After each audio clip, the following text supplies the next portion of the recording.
This is what Allah gives us the reminders. Abu Abdullah Muhammad ibn Ahmad al-Qusri relates that in Istanbul there was a governor, he died. They dug a grave for him. When they were on the verge of lowering this body inside the grave, do you know what they saw inside the grave? They saw a black snake waiting for him inside the grave. They were terrified. Naturally they were terrified. They didn't want to bury this guy inside this grave, so they dug another grave. Now they've spent hours digging the second grave. They're on the verge of lowering the body inside the grave, and you know what? The same snake they saw in the first is waiting in the second. They dig a third grave. A third grave.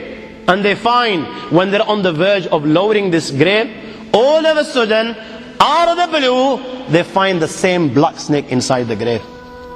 I ask you, my young friends, you know, on that particular occasion, that narration, what do you think it suggests?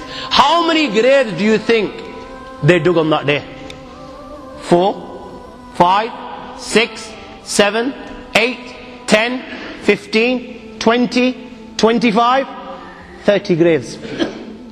The narration says that on that day they dug about 30 graves. Every time the grave was dug and they were on the verge of lowering this body inside the grave, they would find the same black snake waiting. Where are you going to hide?